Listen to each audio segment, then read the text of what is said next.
asubuhi ya leo katika utumishi wa Bwana. Nasi tunatarajia na kutumainia kuwa na wakati mzuri sana. Nilikuwa ndio tu nimerudi kwenye kile tulichokuwa tukiita ofisi ya shemasi, ambamo sasa mna vinasa sauti, na nilikuwa nikizungumza tu na binti mmoja na mama yake kule nyuma, wanaotoka huko juu Joli, Illinois. Nami nilikuwa nikiwazia tu jinsi msichana huyo alivyo kazi ya neema ya Mungu. Wengi wetu tunaoishi hapa tunamjua. Yeye ni mlevi sugu, mmoja wa aina ile walio wabaya zaidi.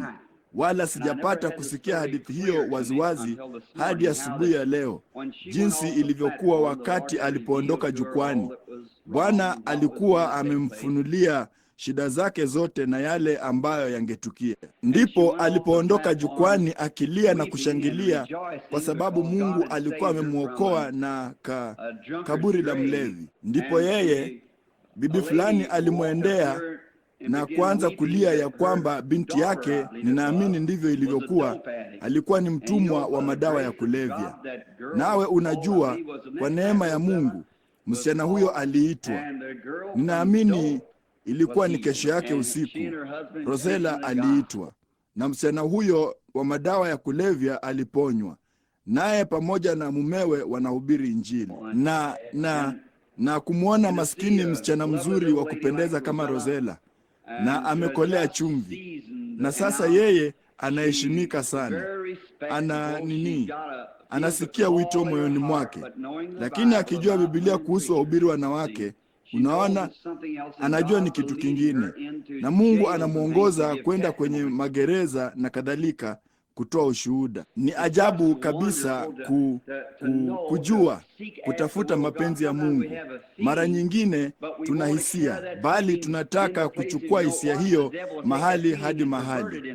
Usipokuwa mwangalifu, Ibilisi atachukua hisia hiyo na kuipotosha akaifanya kitu fulani. Bali almuradi tu tunadumu katika Biblia, basi tuko sahihi. Unaona, tunatembea sawa na mapenzi ya Bwana. Na kwa hiyo ninaamini ya kwamba Rosella hatimaye atageukia kwenye huduma ya umishonari mahali fulani, kwa kuwa Marekani haitaki Injili. Mnajua jambo hilo. Ni afadhali kabisa tulikubali jambo hilo, ya kwamba hawa wa Anglo-Saxon wamekwisha. Mambo ndiyo hayo. Hakuna injili nyingine tena ambayo Wamarekani watapokea. Unapata wachache hapa na pale mara kwa mara, lakini kuhusu swala la injili ni kwamba imekwisha. Wala hata huwezi kuwahubiria, huwezi kuzungumza nao, hawataamini chochote. Unaona, wana mawazo yao ya kichwa kigumu tu, nao wamedhamiria. Na mambo yanayofuata kwa taifa hili ni hukumu. Litaipata hasa. Huenda ikawa ni kwa kuzorota kwa uchumi, huenda ikawa ni kwa bomu la atomiki, huenda ikawa ni kwa tauni kubwa, ugonjwa fulani ama kitu fulani, lakini iko tayari, inakuja. Maelfu mara maelfu wataangamia. Tulipitia jana, mimi na ndugu Zabel na ndugu Woods, tukirudi kutoka huko Kentucky, ambako tulikuwa kwa muda wa siku 3, na tulipitia kwenye mradi wa kujenga nyumba. Ndugu Zabel akasema, ninasahau, ni vigumu kumpata mmoja wa watu wale kwenye ule mradi ambao hata wanahudhuria kanisa lolote. Ungeliwauliza habari zake. Vema, tuna televisheni yetu, hivyo ndivyo tunavyopata faraja yetu. Unaona, huo ndio msimamo wa Marekani. Unaona, tuna televisheni, tuna fedha nyingi sana, tuna magari mazuri, tuna makazi mazuri. Tunamhitaji Bwana wa nini? Hatuhitaji jambo hilo. Hivyo ndivyo walivyo. Karibu dini pekee na wokovu tulionao na upendo ni mambo yaliyopo miongoni mwa wale watu halisi wataua. Unajua, Biblia ilisema ya kwamba haya yangetukia. Ndiyo, ninyi wasomaji wa Biblia nimewasikia mkipaza sauti amina. Pia na nyinyi wahubiri huko nyuma. Hiyo ni kweli. Upendo utakuwa mbali sana katika siku za mwisho. Upendo pekee ambao utasalia ungekuwa ni kati ya wateule wa watu wa Mungu. Baba atamchukia mama, na mama atamchukia baba, na watoto watawachukia wazazi, na watu mbalimbali watachukiana, na upendo pekee utakaosalia ungekuwa tu wa yule mteule, wateule peke yao. Neno mteule pale linatokana na neno kuteuliwa, watu wa Mungu walioteuliwa. Na wakati Rosella alipokuwa akishuhudia hadithi hiyo kwangu mle chumbani muda mfupi uliopita, nilikuwa tu nikiwazia ya kwamba usiku ule alisema jambo fulani lilitukia, na jinsi ambavyo alisema maishani mwake mwote, wakati angekuwa tu mlevi sugu, asingeweza.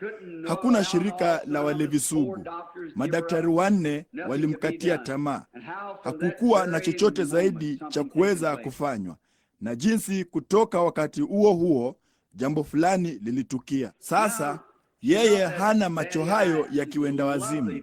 Yeye ni msichana mzuri sana mwenye umri wa miaka 33 na anaonekana kama ana miaka 22.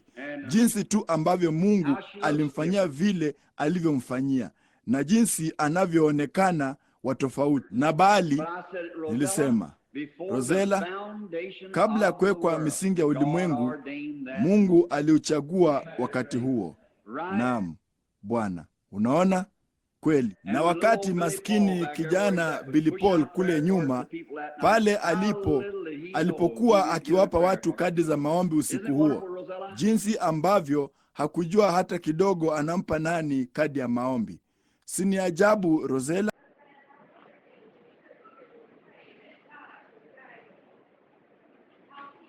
Amina. Bwana akubariki, Rosella. Nina hakika tutafanya jambo hilo. Analitaka kanisa liombe ya kwamba Mungu atamuongoza. Hiyo ni kusema aufuate mkono wake usiobadilika. Lo, hilo ni jambo zuri sana. Nilikuwa na pendekezo la kushtusha sana nililowekewa mbele zangu asubuhi ya leo.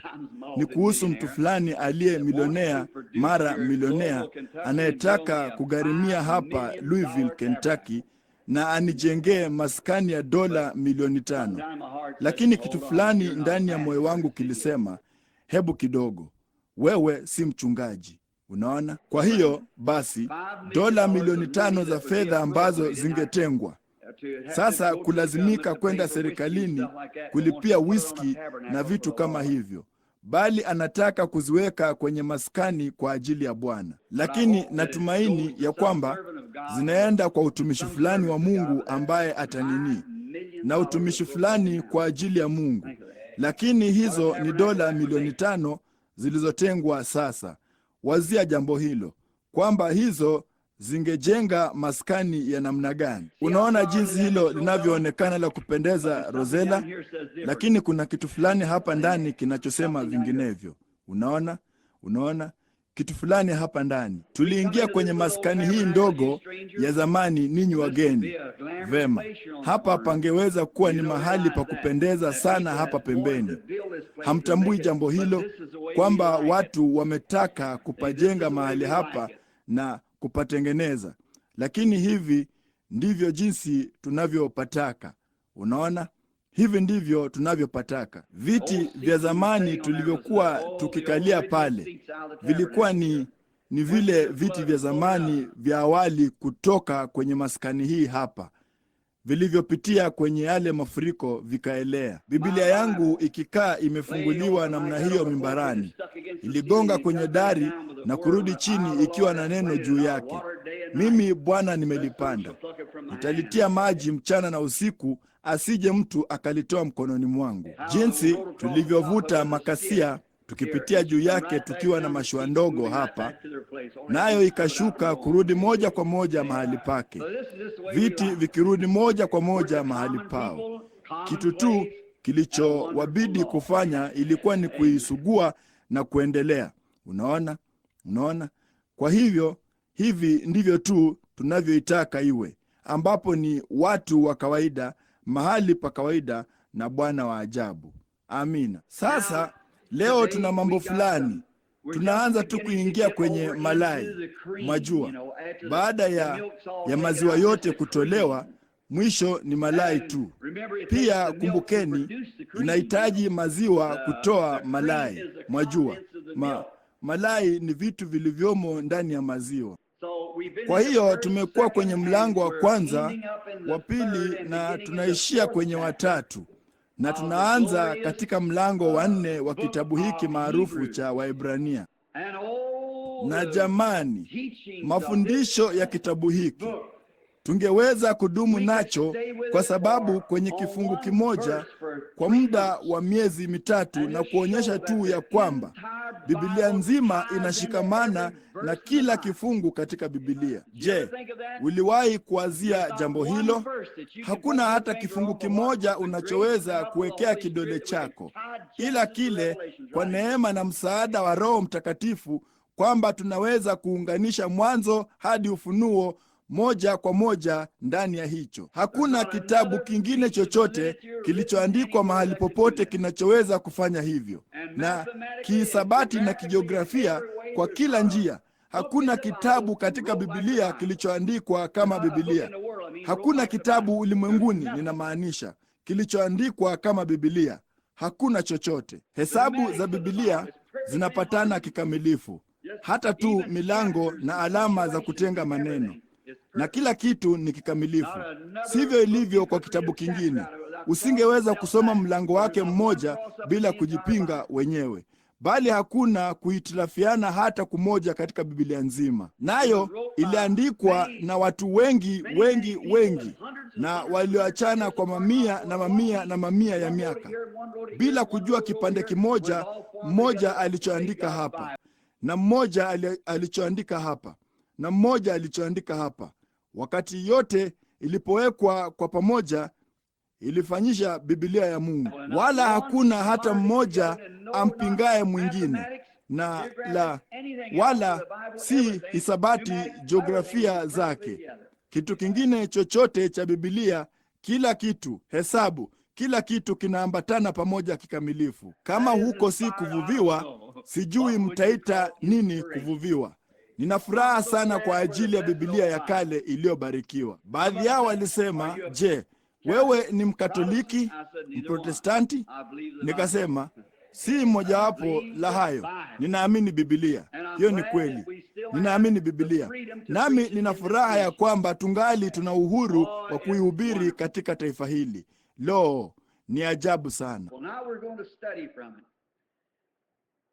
Sasa tutaisoma toka katika hiyo. Na sasa tutafungua katika kitabu cha Waebrania na kuanza na mlango wa 3. Nasi tuliachia kwenye kifungu cha 15. Na sasa ninyi nyote, niliona mtu fulani aliona muda mfupi uliopita, wakati nilipoichukua miwani yangu ya kusomea. Si kwamba eti macho yangu ni mabovu, bali nimepita umri wa miaka 40. Ninaweza kusoma papa hapa kama kawaida tu, bali ninaweza kusoma vizuri zaidi kwa miwani. Nao walinitengenezea miwani moja ya kusomea ninayotaka kutumia, kwa kuwa ninaweza kusoma vizuri zaidi na kwa haraka, na hiyo ndio sababu ya kuinunua.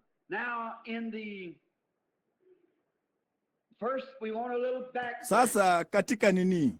Kwanza tunataka msingi kidogo, maana huenda kukawa na wageni miongoni mwetu ambao hawajaipata sehemu ya kwanza ya kitabu cha Waebrania. Je, wewe ni Bibi Cox unayeketi papa hapa pembeni? Vema, kwa kweli ninafurahi kumwona. Kabla tu ya kwanza, kama ushuhuda kwa neema ya Mungu, hapa palikuwapo na mwanamke aliyekuwa na kansa ikila uso wake. Huyo ni mama yake dada Wood. Nami nilikuwa huko Michigan pamoja na Jean na Leo na hao wengine wakirekodi. Na nilipokuwa nikienda zangu nyumbani, mke wangu alinipigia simu, ama nilimpigia simu. Akasema, ingia kwenye maombi mara moja kwa ajili ya Bibi Cox fulani, mama yake Bibi Wood, kwa kuwa kansa inaula uso wake. Ilikuwa tayari imeingia upande mmoja wa jicho na kufikia kwenye mfupa, na moja kwa moja shavuni mwake, na inasambaa tu. Daktari fulani aliifanyia kitu fulani kingine, aliifanya kuwa mbaya zaidi na kuitawanya tu. Aliweka namna fulani ya dawa, nao walimleta toka huko Campbellsville, Kentucky, mpaka kwenye ama ninaamini Acton, Kentucky, hadi mpaka Louisville akafanyiwe matibabu. Na kwa hiyo Bibi Woods ni mara ya kwanza nilipopata kumwona amefadhaika sana hivi, kwa sababu bila shaka ni mama yake, na bila shaka angejisikia amefadhaika. Niliingia chumbani nikamwombea kwa ujasiri ambao Mungu alisema angejibu maombi, na mnamo siku chache alikuwa ametoka, na huyo hapo sasa ameketi kwa neema tu ya ajabu, jinsi vile yeye alivyomtendea. Ungeweza kusimama? Sitaki kukufanya nini hadharani. Wapi? Je, hiyo kansa ilikuwa iko wapi? Kwenye upande mmoja wa shavu. Unaona pale upande ule wa uso wake, chini karibu na hapa, kufikia kwenye mfupa wa shavu lake, kwenda juu karibu na jicho lake, na Mungu alimponya. Je, yeye si ni waajabu? Ni wangapi waliokuwa hapa Jumapili iliyopita kuona yale Bwana aliyofanya kwa ono? Mwanamume mmoja kiwete na kipofu pia, akiketi papa hapa kwenye kiti cha magurudumu. Na kitu fulani kiliniumiza wakati mzee huyo aliyeketi hapa aliposema, ndugu Branham, nadhani ilikuwa ni ndugu huyu aliyepo hapa, alisema, fanya vivyo hivyo kwa ajili ya mke wangu, yeye ana mke hapa aliyekilema. Moyo wangu uliyeyuka tu. Laiti ningetoa chochote ulimwenguni kama ningeweza, bali haiwezekani. Sina mamlaka hayo, bali liko katika mamlaka yangu na mamlaka yako kuomba ya kwamba Mungu atafanya jambo hilo. Yeye ana mke aliyekiwete, mkono ulipooza na mguu uliopooza inavyoonekana, na mtu huyu alikuwa ana hali mbaya zaidi ya mkewe, maana huyo mke anaweza kusimama na anaweza kutembea kidogo, bali mwanamume huyu asingeweza hata kufanya hivyo. Naye akili, neva kuu ya akili timamu ilikuwa imekufa. Akina Mayo wengine wengi walikuwa wamemkatia tamaa.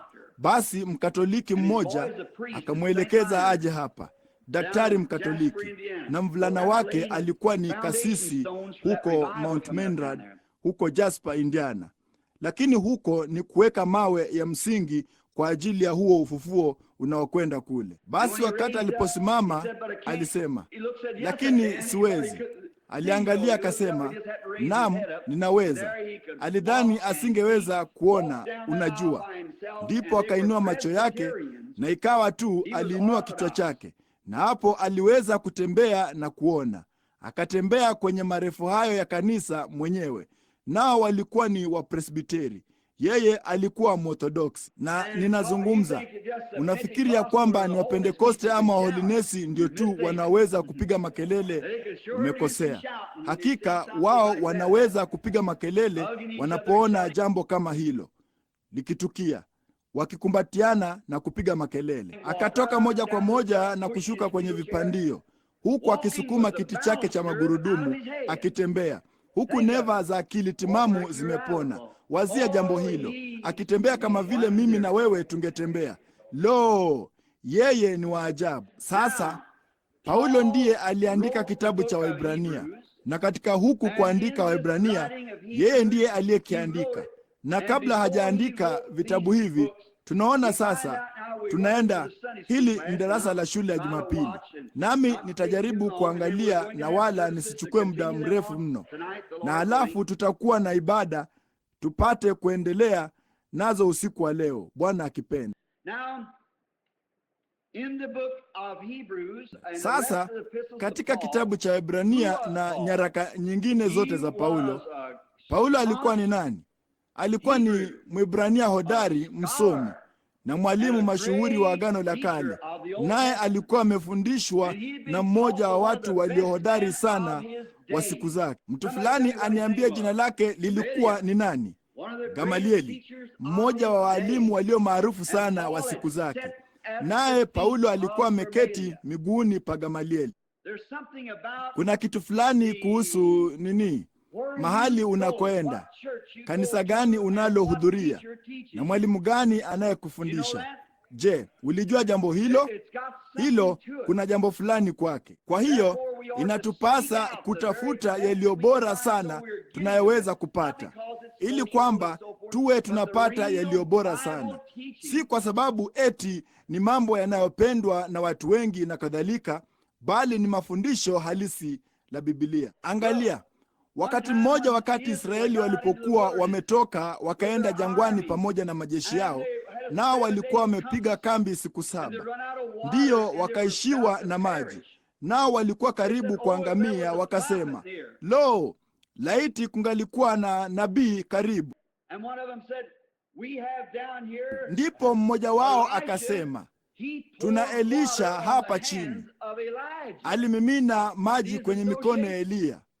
Unaona wenzake? Kwa maneno mengine, huyu hapa Elisha ambaye amekuwa na uhusiano na Eliya. Neno la Bwana aliko pamoja naye. Unalipata? Alikuwa amefundishwa vizuri. Ndipo akasema, yuko hapa, hebu na tushuke twende tumtake shauri, kwa kuwa mwalimu wake alikuwa ni Eliya, naye ana mafundisho ya Eliya ndani yake. Unaona inaleta tofauti gani? Hakika tunahitaji kufundishwa. Kwa hiyo Paulo alipata mafundisho ya Gamalieli, naye Gamalieli alikuwa ndiye mtu yule hodari aliyekuwa amefanya chaguo, akiwa mwanachuoni mwenyewe, ya kwamba wakati upuuzi huu wote ulipoanza wa kanisa la mwanzoni, yeye alisema, hebu na tusiweke mikono yetu juu ya hayo, ndugu zangu. Kama si jambo la Mungu litashindwa hata hivyo, lakini kama ni la Mungu, nasi tunalipiga vita, tutajikuta tukipigana na Mungu. Unaona, alikuwa amepata mafundisho mazuri. Paulo alikuwa amekulia chini ya mtu huyu, naye alijua ya kwamba Paulo alikuwa ni mwalimu mashuhuri. Kwa hiyo siku moja, akiwa mwaminifu moyoni, akilitesa kanisa, akishuka kwenda kuwakamata. Sasa hebu na tuchukue sehemu nyingine ndogo kutoka kwa Paulo tunapopata msingi wetu. Wakati Yuda alipoanguka kwa uasi, kwa kupenda fedha na kiburi cha maisha, yeye alianguka kutoka kwenye neema na akaenda mahali pake. Ndipo wanafunzi wakasema, hapana budi tuwe na 12. Ndipo kanisa pamoja na watu wake mashuhuri, kukuonyesha vile kanisa lilivyo, pamoja na watu wake mashuhuri na nguvu zake zote, lingali limepungukiwa kwa mamilioni ya maili kwenye upeo wa ubora wake. Wakasema, inatupasa kumtafuta mmoja miongoni mwetu ambaye atapachukua mahali hapo. Ndipo wakamchagua kwa kupiga kura Mathias, ninaamini, ama Mathia, ninaamini ni sawa. Na wakati walipomchagua na kumweka pamoja na wale 12, pamoja na wale 11 iliyofanya wawe 12, yeye hakufanya kitu hata kimoja. Huo ndio wakati peke yake ambapo jina lake limepata kutajwa katika maandiko. Hilo lilikuwa ni kanisa likifanya chaguo lake. Sasa wao walifikiri yeye ni muungwana, hapana shaka, ni mtu mzuri sana, ni msomi, ana akili sana, ni msomi, ni mtu mzuri sana, atapachukua mahali pa Yuda na awe mmoja wetu. Lakini unajua, Mungu wakati mwingine hufanya baadhi ya kwa maoni yetu, chaguzi nyingine za kijinga kabisa. Sasa Mungu alimwona maskini Myahudi mdogo mwenye pua kama ndoani, aliyejaa hasira kama huku mdomo wake umekaa upande. Nitashuka niende nikawashike kila mmoja wao, nitawatupa gerezani, nitafanya jambo hili. Hilo lilikuwa ndilo chaguo la Mungu. Hao wengine walimchukua msomi na mwanadiplomasia. Hilo ndilo chaguo la kanisa. Unaona, hujui ni nani huyo aliyepo madhabahuni, hujui huyo ni nani aliyemshuhudia gerezani ama popote pale. Huenda ikaonekana kama kwamba ni mwanandondi, masikio yake yamekunjamana, macho yake yamechunwa ngozi, na bali wewe hujui huyo ni nani. Unajaribu bahati yako tu, hivyo tu. Mpe neno. Mungu ndiye anayechagua. Basi Mungu anamchagua maskini Myahudi huyu mwenye hasira kali, ama alimchagua hasa alipokuwa akienda zake barabarani. Nitashuka niende nikawashike, nitaonyesha hivyo ninavyoweza kufanya. Na Mungu akamwangusha tu chini. Mungu akasema, hilo ndilo chaguo langu papo hapo. Je, hilo si lingekuwa ni jambo la kipumbavu kwa kanisa? Mbona Yeye analitesa kanisa, ni mtu wa mwilini, lakini Mungu alijua kilichokuwa ndani ya mwanadamu. Unaona ninalomaanisha? Kwa hiyo Paulo alipata tukio. Ni wangapi wanaamini tukio hutokana na uongofu? Hakika. Kama halikufanyika, ningelitilia shaka uongofu huo. Uongofu huleta tukio, wala huwezi kulipangia kwenye kitu chochote. Sasa mara nyingine huenda ikawa ni kupiga makelele, mara nyingine huenda ikawa ni kunena kwa lugha, mara nyingine huenda ikawa ni kulia kwa furaha, mara nyingine huenda ikawa ni kuugua. Hujui ni tukio gani. Kwa hiyo usijaribu kulipangia, kwa sababu kila mmoja wenu amedhibitika kwamba amekosea katika jambo hilo. Ninyi wa Methodisti, nanyi Wabatisti, ninyi wa Nazarayo na Wapentekoste. Nimeona watu wakipaza sauti kwa nguvu sana walivyoweza kupaza sauti, na wakuibie dhahabu kwenye meno yako kama wangeweza. Naam Bwana, nimeona watu wakinena kwa lugha kama kumwaga mbaazi juu ya ngozi kavu ya ng'ombe, na kwa kweli wana kipande cha tumbaku upande mwingine wa kinywa, na wakate koo lako kama wangaliweza kufanya hivyo. Hiyo ni kweli. Kwa hiyo mambo hayo hayajanini, hakuna thibitisho kwamba unaweza kuthibitisha jambo hilo. Ni kwa maisha tu mtu huyo anayoishi. Kwa matunda yao mtawatambua. Kwa hiyo haya yote ni juu ya Mungu. Yeye huchagua, anayakusanya mambo hayo pamoja, na hivyo ndivyo ilivyo. Kwa hiyo kama maisha yako yanalingana na matunda ya Biblia, una wazo zuri la kweli. Kama roho yako inashuhudia pamoja na roho yake ya kwamba ninyi ni wana na binti za Mungu, mna nini? Ingawa maovu yameondoka na kila kitu kimekuwa kipya, na unaishi katika upendo na una amani na neema na kadhalika, basi unakaribia sana ule ufalme, kwa kuwa uzima ulio ndani yako unatoa maisha ya aina hiyo. Unaona, kama ukisema lo, haleluya, nilinena kwa lugha, haleluya, hilo halina maana yoyote. Hilo halina maana zaidi na vile ungetoka uende hapa nje na kupiga wimbo kwenye gita ama chochote kile. Hilo halimaanishi kitu. Ujaponena kwa lugha, ujapopiga makelele na kukimbia huku na huko kwenye marefu ya kanisa na kulia machozi kana kwamba umekuwa ukimenya vitunguu, hilo halimaanishi chochote hata kidogo, mpaka hayo maisha ya kila siku yaunge mkono barabara ya dumu na hilo. Sasa kama ukifanya mambo hayo pamoja na maisha hayo, amina, hilo ni sawa, hilo ni zuri, bali unaweza kufanya mambo hayo pasipokuwa na maisha hayo. Kwa hiyo basi, si swala la kupaza sauti kwa nguvu, wala hakuna kitu kama hicho ambacho ndicho thibitisho. Yesu alisema, kwa matunda yao mtawatambua. Na tunda la Roho si kunena kwa lugha. Hilo si tunda la Roho. Kupaza sauti kwa nguvu si tunda la Roho. Kulia si tunda hili la Roho, bali upendo, furaha, amani, uvumilivu, wema, utu wema, imani, upole, kiasi.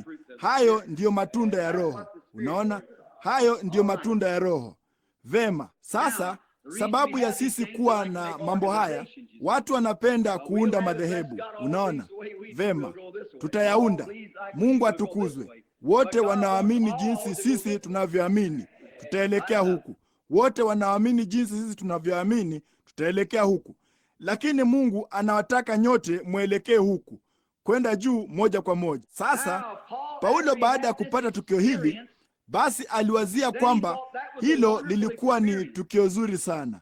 Sasa jinsi, hebu na tunukuu tukio hilo kidogo. Paulo alikuwa akienda zake Dameski kuwashika watu fulani kule chini, maana injili ilikuwa imesambazwa kule. Injili maana yake ni habari njema.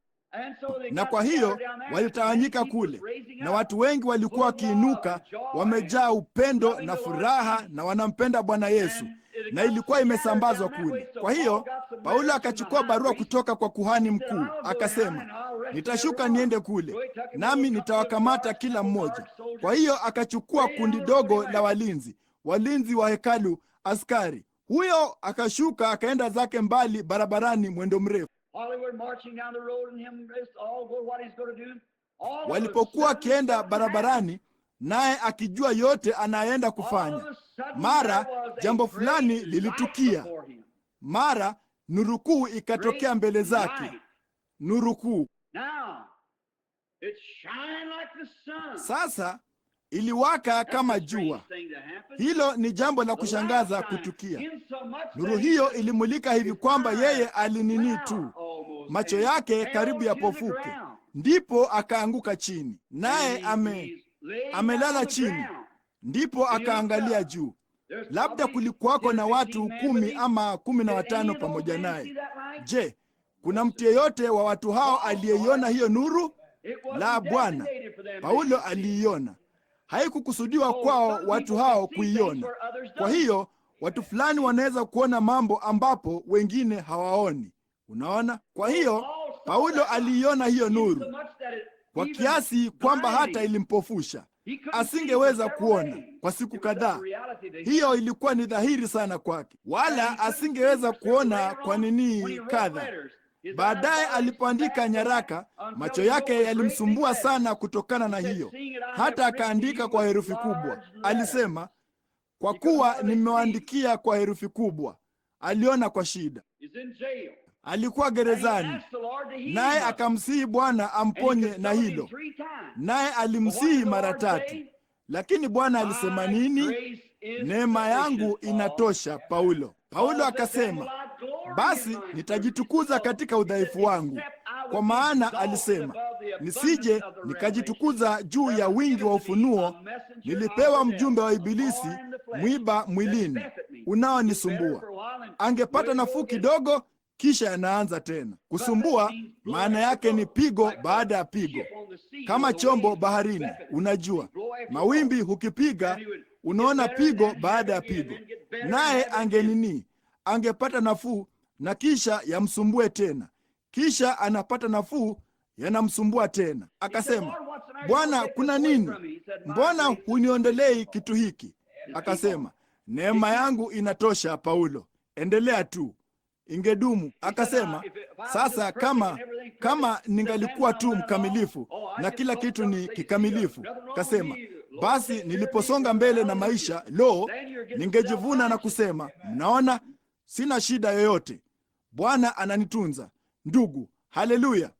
Hapa sasa unakuwa mwenye kujihesabia haki. Mungu hana budi kukupa kitu fulani kidogo mara moja, ili kwa namna fulani akunyenyekeze kidogo. Wajua, hiyo ni kweli.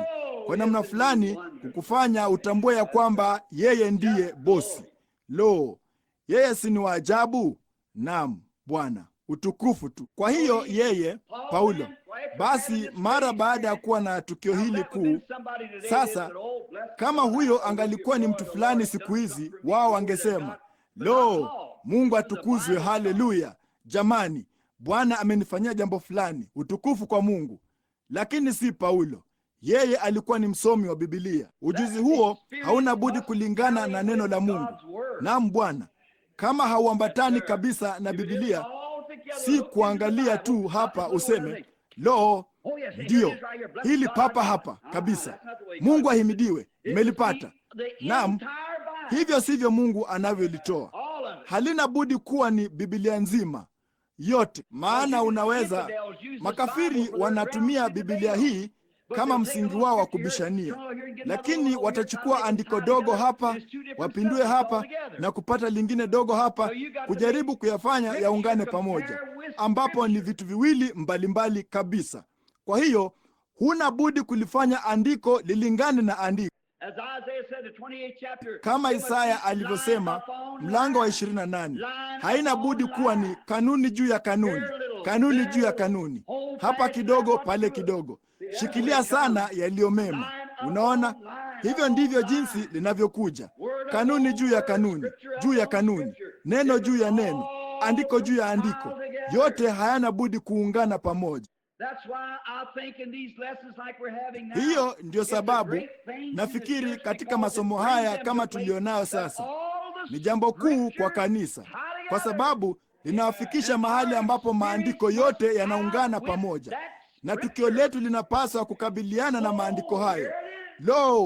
Hili hapa, kama halikubaliani, basi ni la uongo. Na jinsi ambavyo nilitembea kwa miaka kadhaa bila kujua hiyo nuru iliyomwangusha Paulo chini ilikuwa ni nini.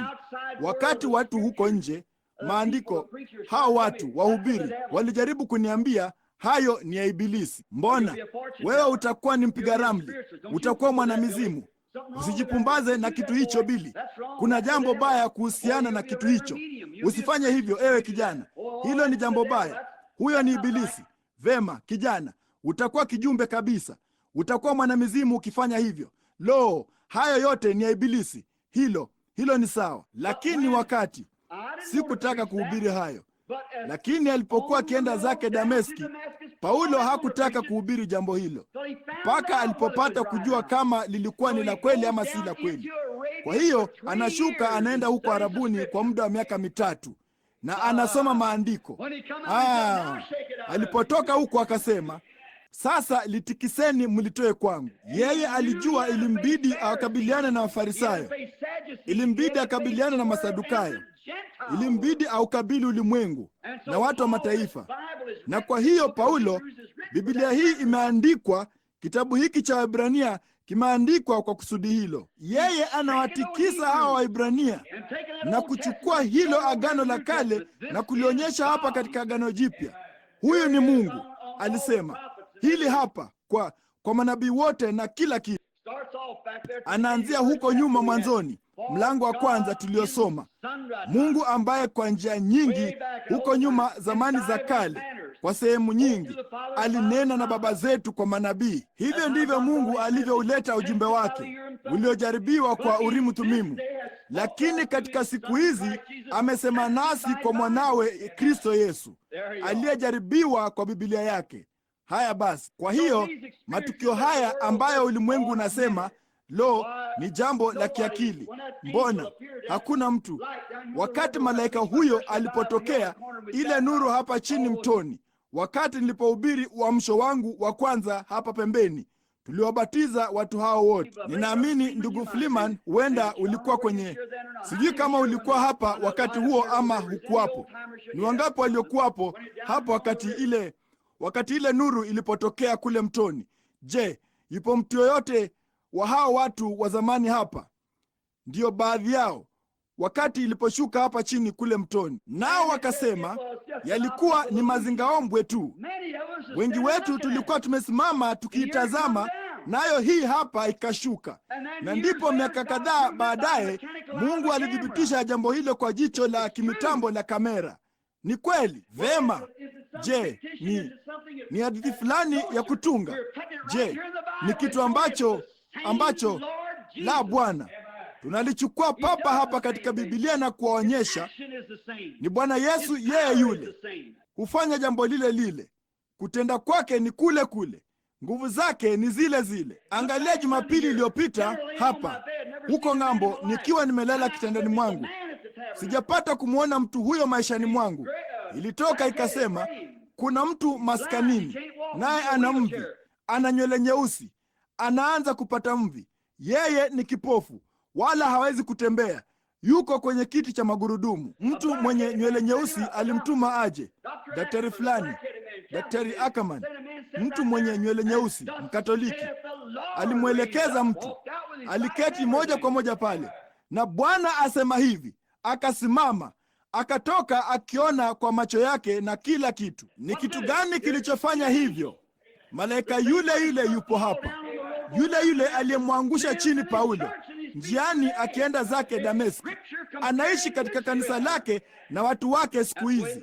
Ni maandiko yakilingana na maandiko. Hivyo ndivyo inavyopaswa kuwa. Lo, tuna watu walio vuguvugu. Tunafikia jambo hilo punde si punde.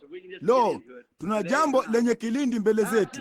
Laiti tungaliweza tu kuliingilia leo na usiku wa leo.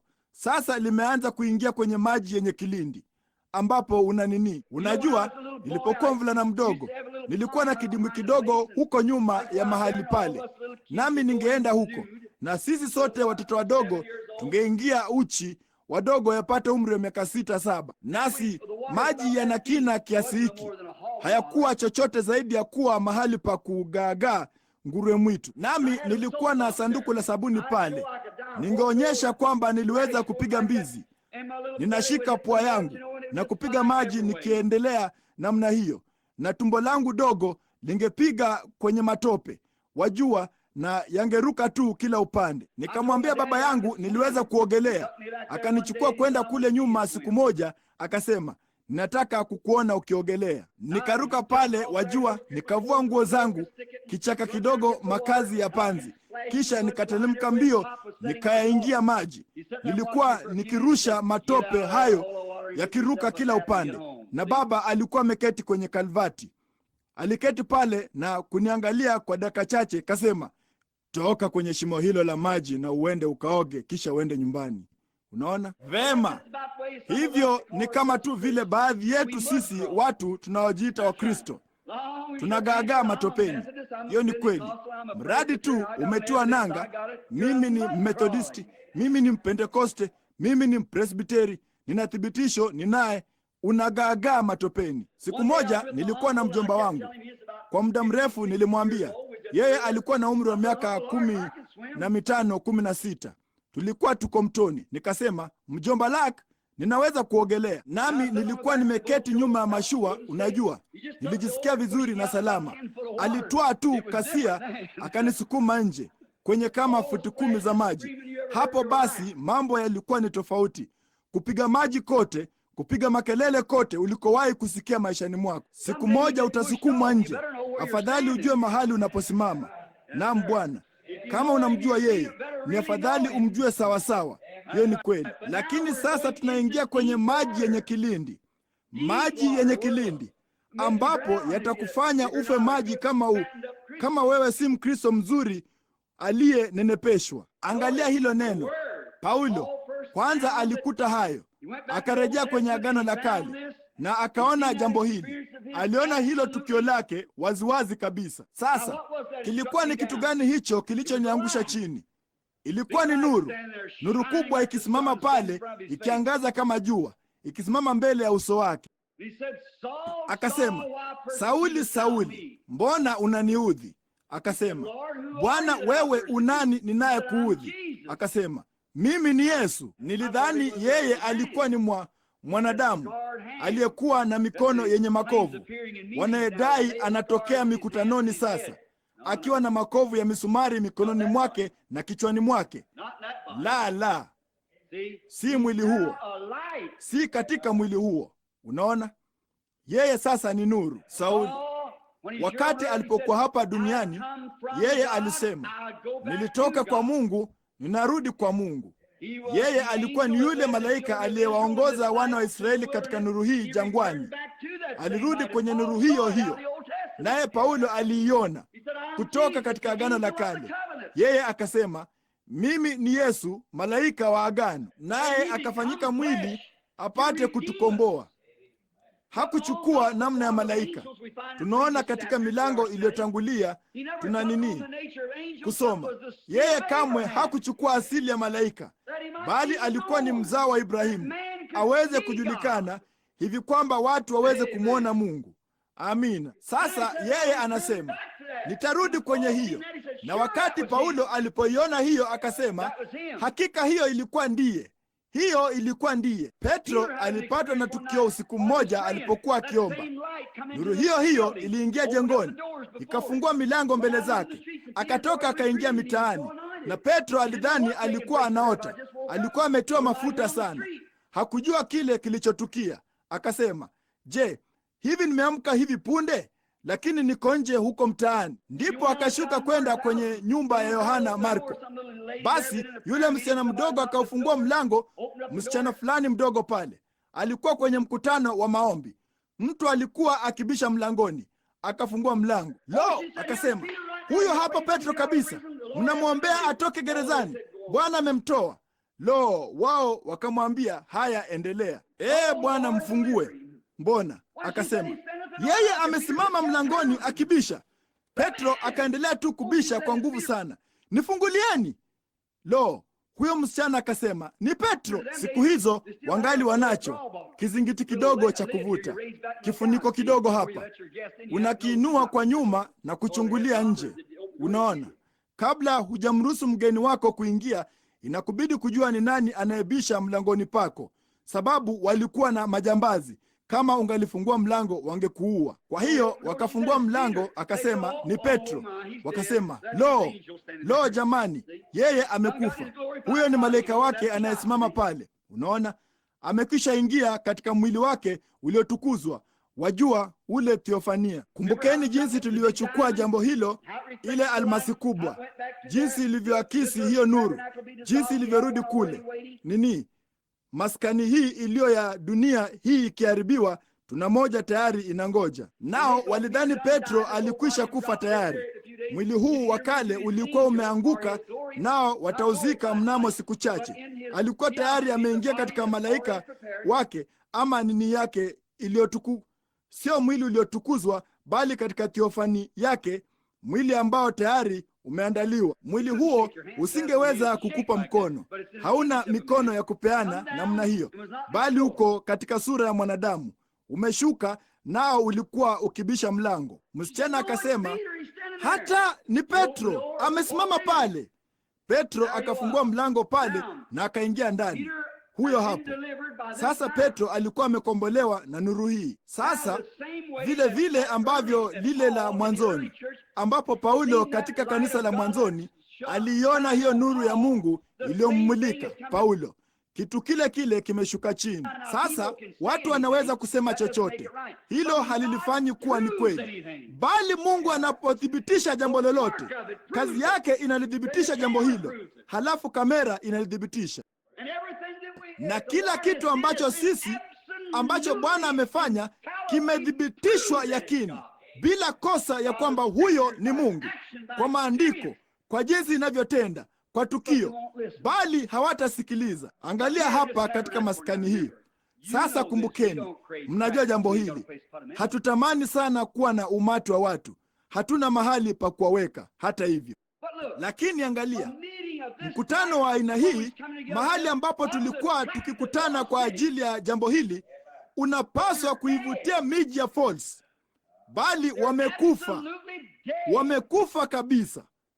Wana macho wala hawawezi kuona. Unasema wewe, kwa nini ndugu Branham wasiende kwa daktari wakatibie macho? Hawezi kutibu aina hiyo ya kuona. Yesu alisema, kama mngalinijua mimi, mngalijua na siku yangu. Akasema, enyi Mafarisayo vipofu, mnaweza kuutambua uso wa mbingu, bali ishara za wakati hamwezi kuzitambua. Je, hilo linapita juu ya kichwa chako? Sikiliza, angalieni ishara tunayoishi ndani yake hapa. Sasa si baadhi ya nini tu, mimi mwenyewe ni mwanadamu tu, wala hata si mhubiri wa kuzungumza habari zake. Sina elimu kile ulimwengu unachoita mhubiri, nasi ni watu maskini tu. Angalieni hilo jengo tulimu, angalieni hayo makanisa makuu ya dayosisi asubuhi ya leo, lakini angalieni mahali Mungu alipo. Jambo ndilo hilo. Vivyo hivyo ndivyo alivyokuwa Moabu, akiwa amesimama pale katika fahari yake yote na uzuri wake, bali Waisraeli walikuwa kule kwenye mahema. Lakini Mungu alikuwa yuko wapi? Kulikuwako na kundi la maskini watakatifu wanaojivingirisha kule chini, wakifanya kila kitu kibaya kilichokuwako. Lakini Balamu, askofu wao, alishindwa kuona ule mwamba uliopigwa, yule nyoka wa shaba, ile nguzo ya moto. Macho yake yalikuwa hayaoni, asingeweza kuiona hiyo. Akasema, wao wanaliwazia tu jambo hilo, lakini yeye alikuwa yupo pale.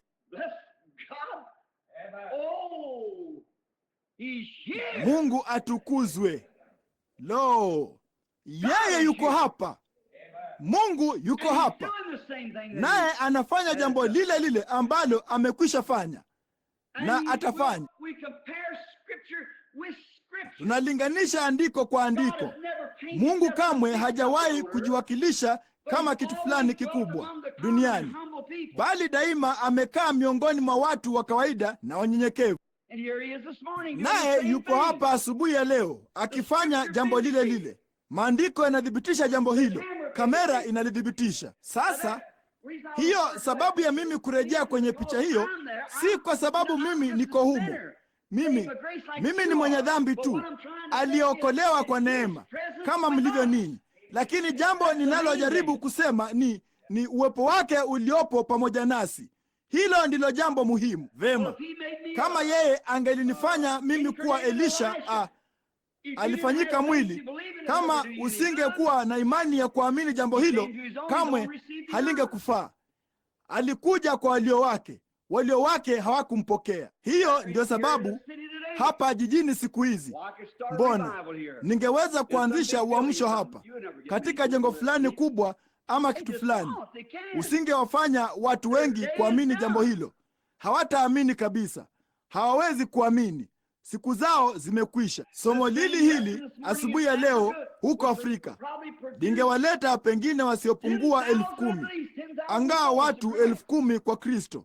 Ama huenda ikawa kuna mwenye dhambi mmoja anayeketi hapa asubuhi ya leo, ama kitu fulani, mtu fulani aliyerudi nyuma. Karibu wote wamesakwa na kusakwa mpaka wamekwisha kabisa. Hivyo tu. Lakini tunalojaribu kusema ni andiko hulingana na andiko. Sasa haijalishi ni kuu jinsi gani tukio hilo lilivyo, lisipolingana na maandiko ni makosa. Zile Urimu Thumimu, haidhuru nabii huyo alikuwa ni mzuri jinsi gani, kama alinena hizo nuru kwenye hizo Urimu Thumimu hazikuwaka, jambo hilo lilikuwa ni uongo. Hata ndoto hiyo ingalionekana ni nzuri jinsi gani, kama haikumulika kwenye Urimu Thumimu ilikuwa ni ya uongo. Wakati ule ukuhani ulipokoma, Mungu aliweka Biblia yake. Paulo akasema, kama malaika kutoka mbinguni angekuja, Wagalatia 1:8, na angehubiri injili nyingine yoyote isipokuwa ile mliokwisha kuhubiriwa, na alaaniwe. Yule malaika kutoka mbinguni alimwambia Yohana Mfunuzi, ambaye alikuwa ni Mungu mwenyewe, mimi Yesu nilimtuma malaika wangu kuthibitisha ama kuonyesha mambo haya. Yeye alisema, mtu yeyote akiongeza neno moja kwake ama kuondoa neno moja kwake, na yeye vile vile ataondolewa katika kitabu cha uzima. Hiki ndicho kitu chenyewe, Biblia. Kwa hiyo matukio haya na mambo haya ambayo tunayo yakitendeka hapa, kama yasingalithibitishwa na neno la Mungu, yangalikuwa ni uongo. Sijali ni kitu gani kingetukia, ingekuwa ni uongo. Kwa hiyo ni kweli yakini kimaandiko. Lo, nina furaha sana mimi ni mshiriki wa ule mwili mkuu wa Kristo. Sasa hebu na twende sasa. Tunafikia kwenye somo.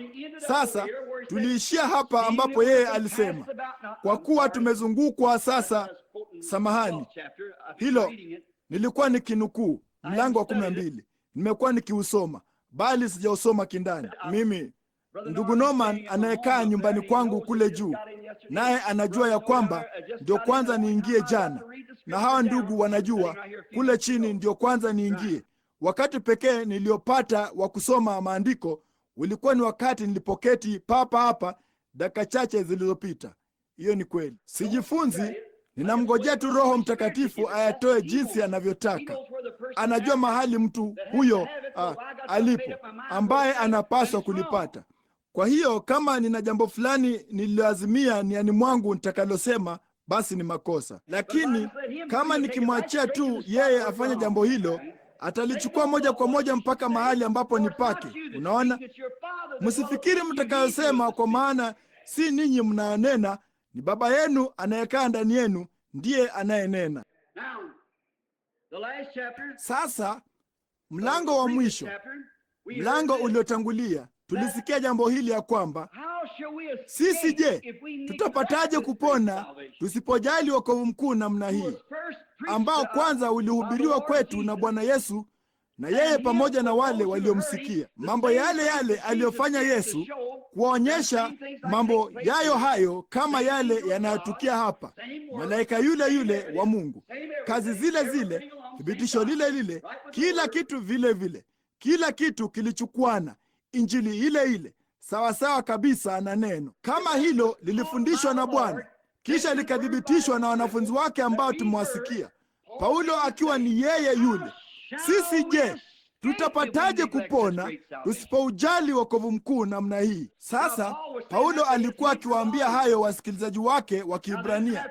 Sasa hawakuwa na vinasa sauti siku hizi kama tulivyo navyo hapa, bali walikuwa na waandishi waliokuwa wameketi pale wakiandika wakati Paulo alipokuwa akilihubiri. Na hivyo ndivyo ilivyo papa hapa.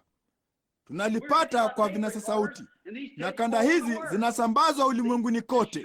Unaona, kuonyesha ya kwamba ni kweli dini yetu si ya bure, ni Yesu Kristo yakini aliyefufuka, jambo lile lile.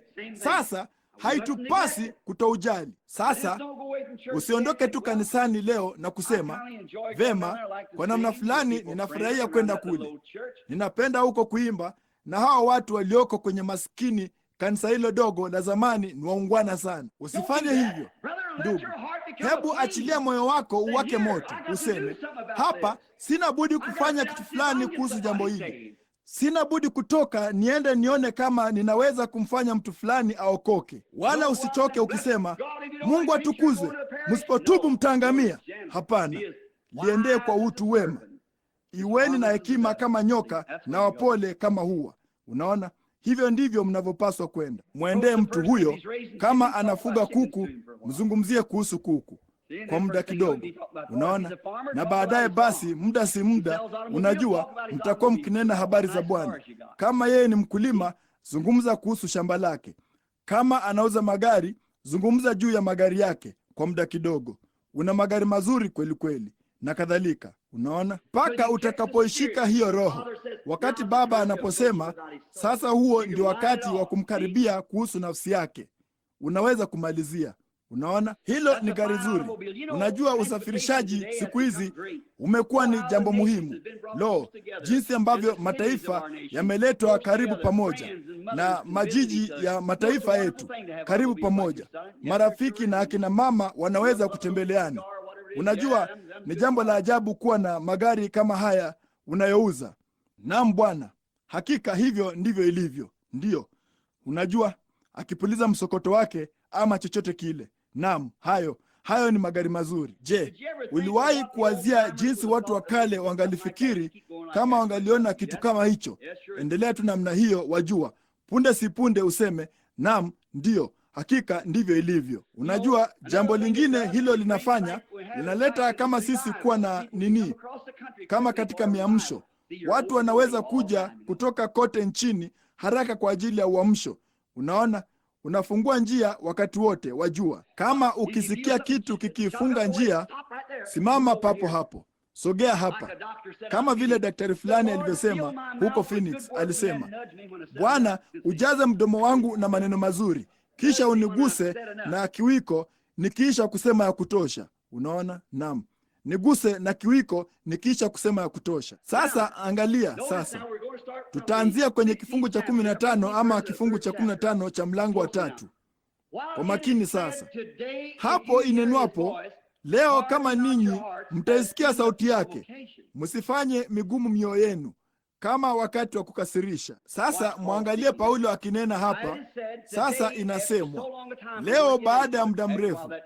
Tutaliingilia hilo baada ya kitambo kidogo, ya kwamba leo muda mrefu sana inakuja kwenye mlango unaofuata. Baada ya muda mrefu inenwapo, leo kama ninyi mtaisikia sauti yake, msifanye migumu mioyo yenu kama wakati wa kukasirisha, wakati walipomkasirisha Mungu. Sasa hebu na tusome kifungu kinachofuata. Kwa kuwa wengine walipokwisha kusikia walimkasirisha. Sasa yeye anazungumza juu ya nini? Injili. Si wale wote waliotoka Misri wakiongozwa na Musa. Tena ni akina nani aliochukizwa nao kwa miaka 40? Si wale waliokosa ambao mizoga yao ilianguka katika jangwa. Hebu na tukome hapa kwa dakika moja. Kule kukasirisha, walipomkasirisha. Sasa Mungu alifanya nini? Sasa Paulo anajaribu kuzungumza. Ni kitu gani kilichowaongoza kutoka Misri? Je, ilikuwa ni Musa? La, Musa alikuwa ni chombo cha mwili. Sasa tuna msingi hapa, tunataka kunyoshwa vizuri. Sasa tunapofikia mahali hapa katika dakika chache, mtaona jambo hilo. Sasa Mungu alikuwa na watu wake waliokuwa hawajapata raha.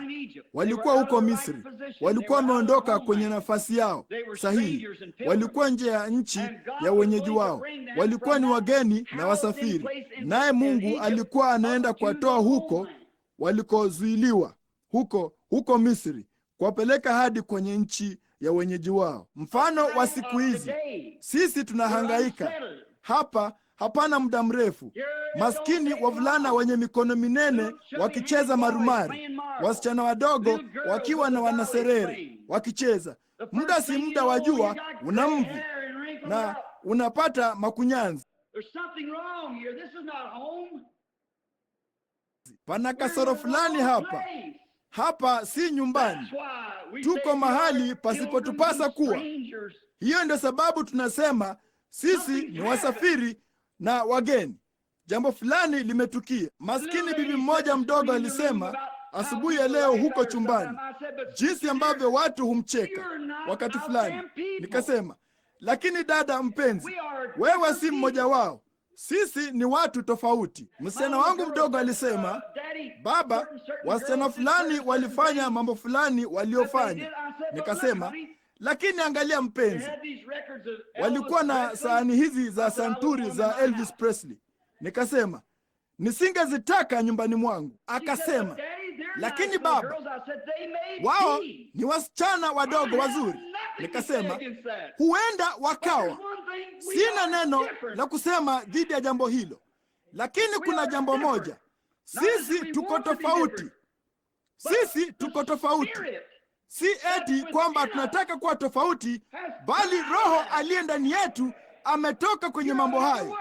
Wewe ni wa ulimwengu mwingine. Ninapoenda Afrika, siwezi kuzoea maisha yao wanaoishi. Hawavai nguo zozote, wako uchi, nao wanaokota kitu kilichooza, kina mabuu ndani yake, wanakila. Hata hivyo hakileti tofauti yoyote. Unaona, na hili ni tofauti.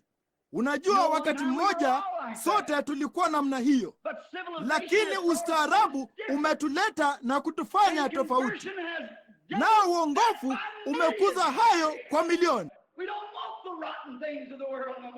Hatutaki vitu vilivyooza vya ulimwenguni tena. Kristo ametufanya kuwa Wakristo, kama vile ambavyo ustaarabu umetufanya tuwe wasafi. Pia angalia, si hayo tu, bali tunakiri ya kwamba sisi ni wasafiri na wageni. Sisi si wa ulimwengu, basi hutaki jambo lolote linalohusika na ulimwengu, na mambo hayo yamepita. Sasa Israeli walikuwa huko Misri, hawakuwa ni wa Misri. Wa Misri ilikuwa ni fedheha kwa Misri kuweka mkono wake juu ya kondoo, nao Israeli walikuwa ni wachungaji. Na jinsi ambavyo hapana budi lilimgusa Musa, baada ya aibu yote waliopata ya kuwa Misri wachunga ng'ombe. Je, uliwahi kuona vile Farao alivyokuwa amemwambia Yusufu na kadhalika? Ni chukizo. Kasema, watu wako ni wachungaji. Na hata Misri asingeweza kuiweka mikono yake juu ya mchungaji. Alikuwa ni mtu tofauti. Na hivyo ndivyo ilivyo na Mkristo siku hizi. Anapozaliwa mara ya pili, si nini, ni uchafu kwake kushiriki mahali ambapo watu wanakunywa pombe na kufanya mizaha michafu na wanawake wako uchi, na kila hilo ni uchafu. Lo, Bwana na atukuzwe. Sisi ni wasafiri hapa, sisi ni wageni hapa. Roho amekwisha kuongoka, nasi tunaotazamia mji ambako wanawake hawavai kaptura. Tunaotazamia mji ambako hawana vilabu vya pombe. Tunaotazamia mji ambamo haki inakaa.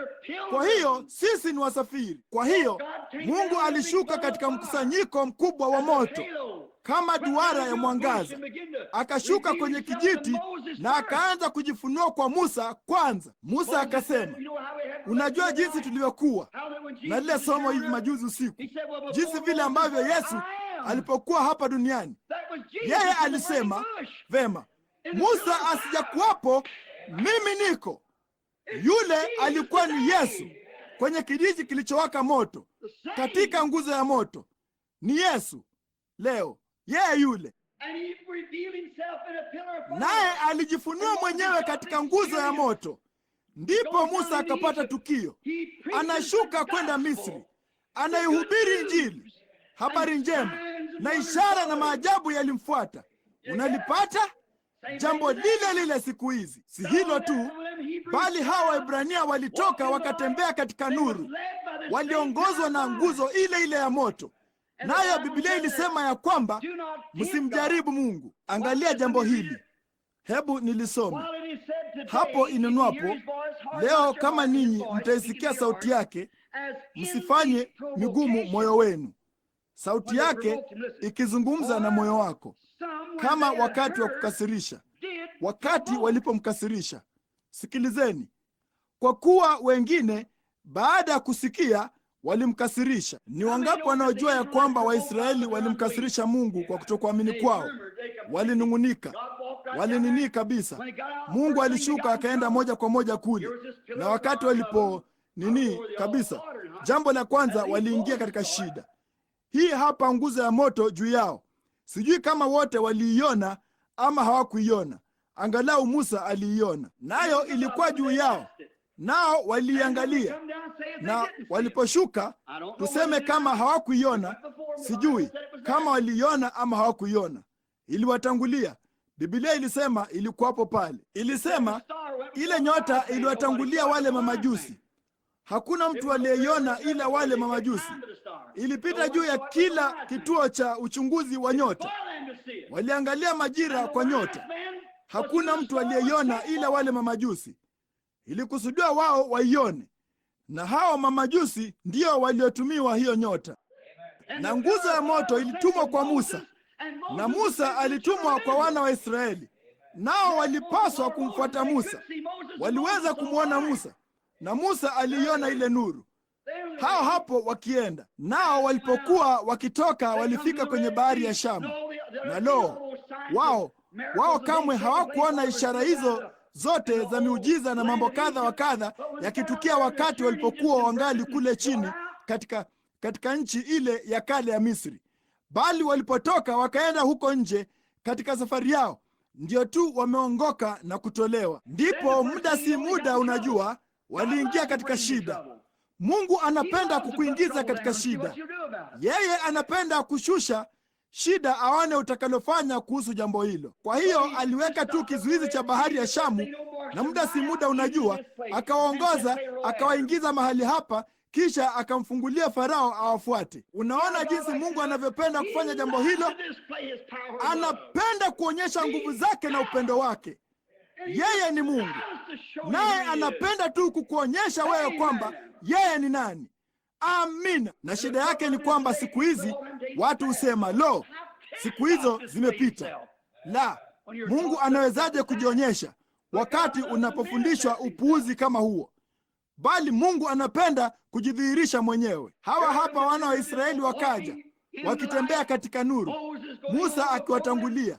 Hawa hapo, njooni, njia ndio hii. Mungu anaita, tunatoka, tunaenda kwenye nchi ya ahadi. Lo, haleluya! Hawa hapa wote wakipiga makelele na kurukaruka na wakiwa na wakati wa furaha, unajua, na muda si muda, unajua, waliangalia nyuma na kusema, lo, vumbi lile ni la nini? Mmoja wao akapanda juu ya kilima akasema, lo, ole, ole, ni jeshi la Farao. Mungu akasema, mnaogopa nini hivi? Hivi hamkuamini niliyotenda kule nyuma? Ni kitu gani kinawafadhaisha hivi? Kwa nini mnanikasirisha? Walipofika kule, Musa alitoka akaenda na kumsihi Mungu. Mungu akaifungua tu bahari ya Shamu, nao wakavuka. Akamfungia adui humo ndani.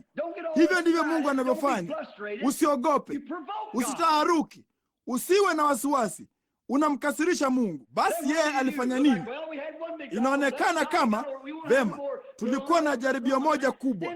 Mungu atukuzwe, tulivuka. Hatutakuwa na mengine. Tuko njiani kuelekea kwenye nchi ya ahadi. Ndipo akawaongoza moja kwa moja kuingia jangwani ambako hakuna maji.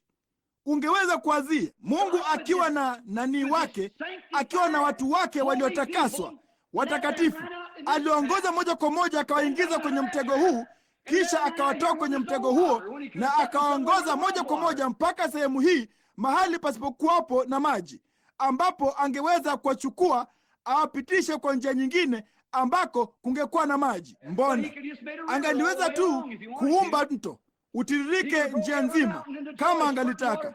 Angaliweza kulipua kila mlima ukaleta shangwe, ukirusha maji futi 50 hewani kama angalitaka. Hakika angeweza, lakini kama angalifanya hivyo ingekuwa ni jambo rahisi sana.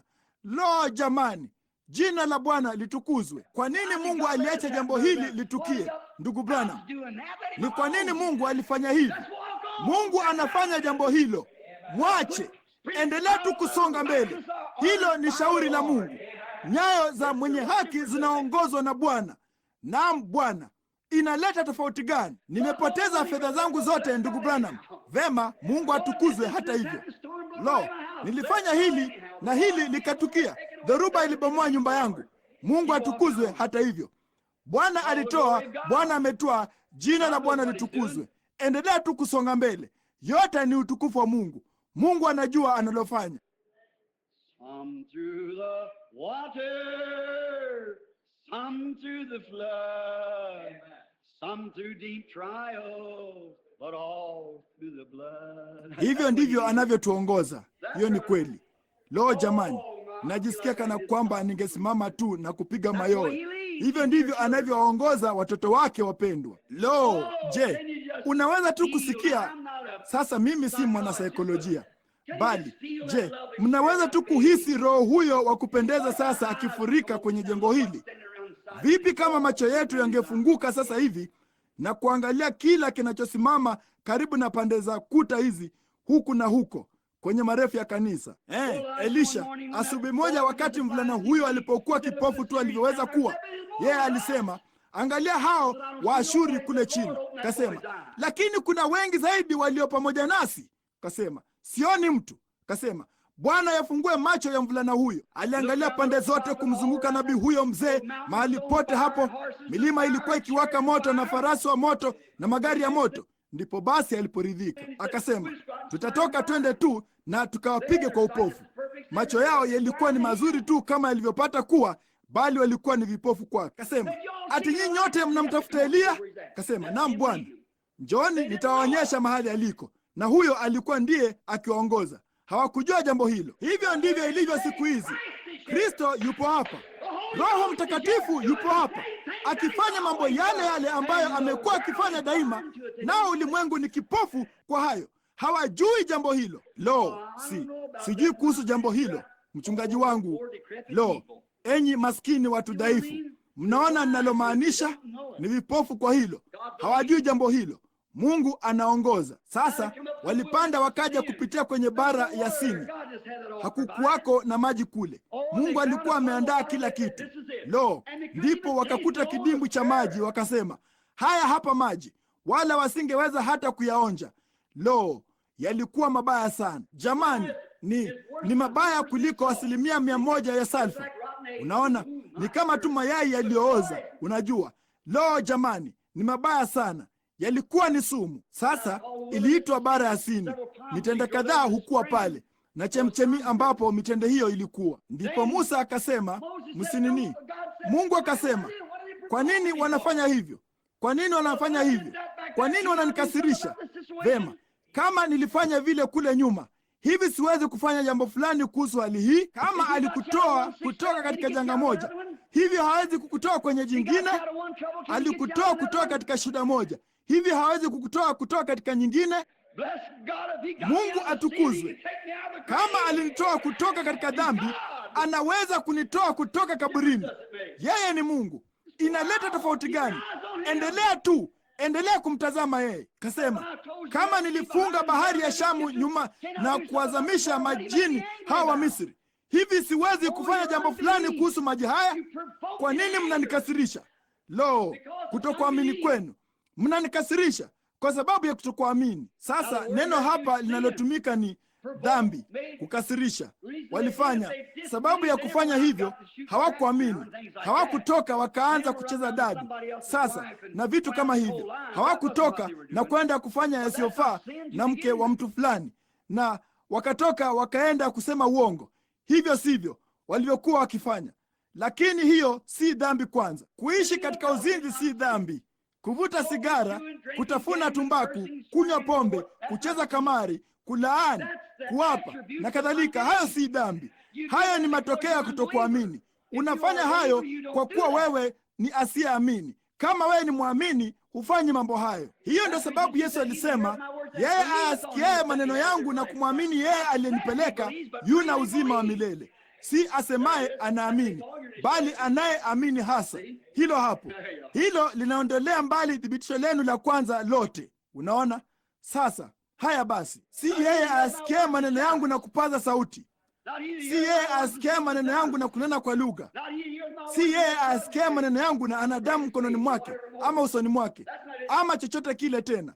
Sio hilo. Yeye asikiaye maneno yangu na kumwamini yeye aliyenipeleka yuna uzima wa milele, wala hataingia kamwe hukumuni, bali amepita toka mautini kuingia uzimani. Dhambi ni kitu gani? Kutokuamini. Kitu fulani kidogo kinaweza kikainuka, badala ya kwenda moja kwa moja kwenye maandiko na kuona kama ni kweli ama si kweli. Lo, unasema mimi ni nini?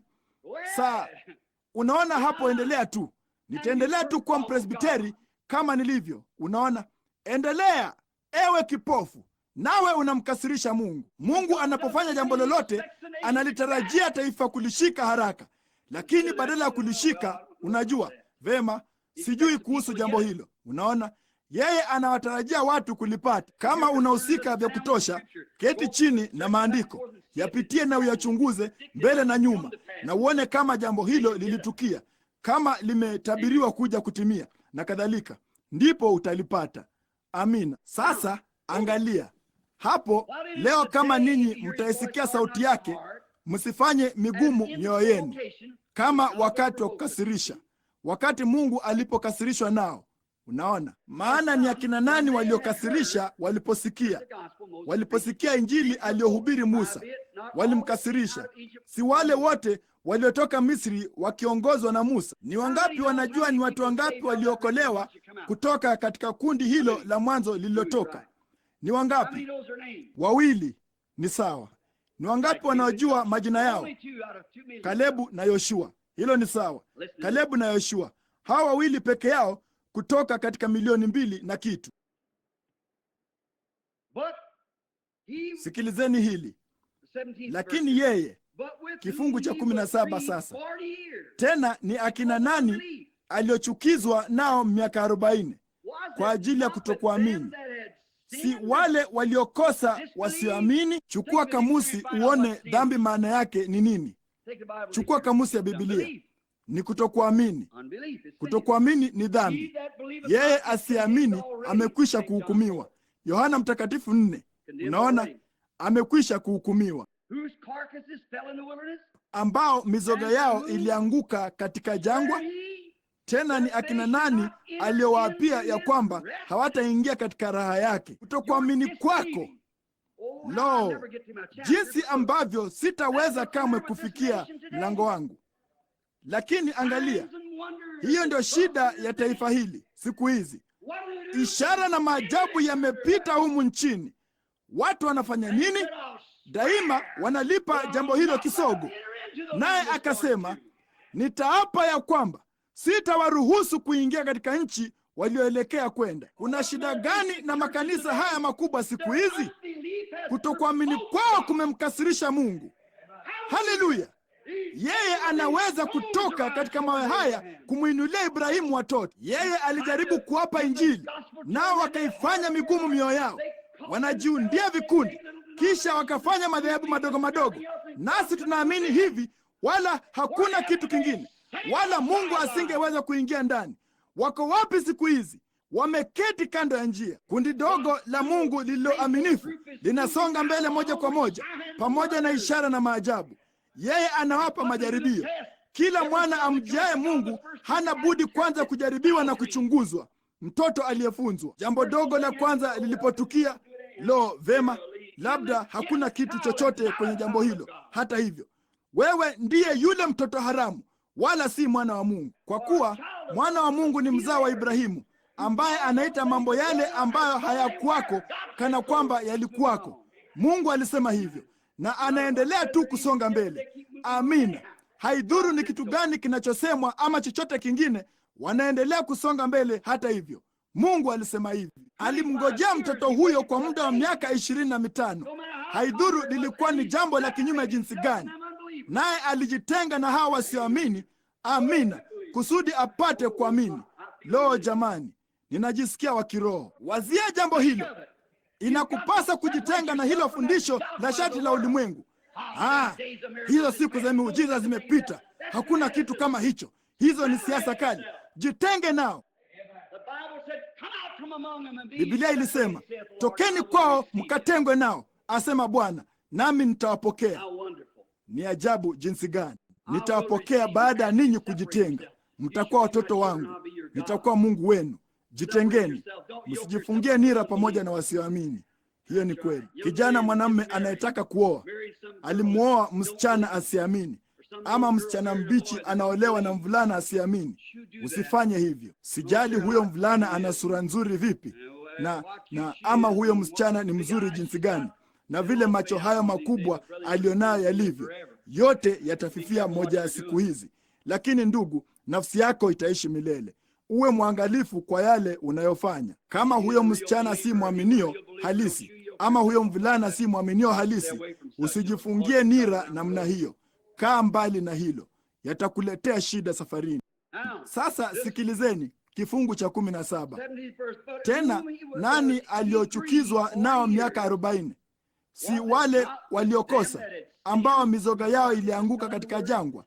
Ni akina nani aliowaapia ya kwamba hawataingia katika raha yake?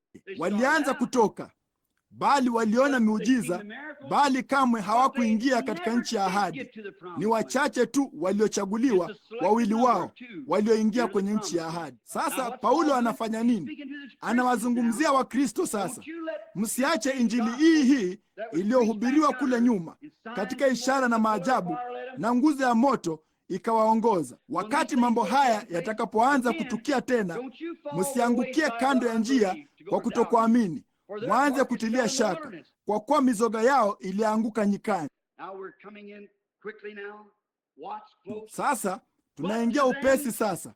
Angalia kwa makini. Ila wale wasioishi, basi tuona ya hawapaswi kuingia kwa sababu ya kutokuamini kwao. Yeye anaita hilo ni dhambi. Hapo nyuma anaita hilo kutokuamini. Wakati mwingine kutokuamini ni dhambi. Hawakuingia kwa sababu ya kutokuamini kwao. Walimwona nabii huyo Musa, waliona yale aliyofanya, wakaona yale aliyosema. Yalikuwa ni kweli kila wakati. Wakasonga mbele moja kwa moja kwenye ukweli. Nguzo hii ya moto ingetokea mbele zao. Waliitazama, waliiona. Paulo akijaribu kupata baadaye kidogo kuangalia hapa kwa ndani lile tukio alilokuwa nalo. Unaona, akijaribu kusimulia tukio hilo, alilifananisha na Agano la Kale. Alisema, sasa tumeingia katika jambo jipya, kwenye kipindi hiki kipya cha wakati kwa Yesu Kristo. Zamani za kale Bwana aliwatokea katika manabii, lakini sasa anawatokea katika mwanawe Yesu. Unaona, naye anaingia ndani kufananisha matukio hayo na kuonyesha kilichokuwa kikitukia, jinsi ambavyo ishara na maajabu na kila kitu na kile kilichoandikwa. Sasa yeye alisema hawakuingia kwa sababu ya kutokuamini kwao. Hawakuamini. Lakini sasa sisi tunaingia katika kipindi cha wakati. Basi usifanye mgumu moyo wako. Usitende kama walivyotenda katika siku za kukasirisha. Wakati walipomkasirisha Mungu, walifanyaje jambo hilo? Si kwa kuishi kizinzi. Hebu nisisitize jambo hili kwenu. Unasema, ndugu Branham, ninaenda kanisani.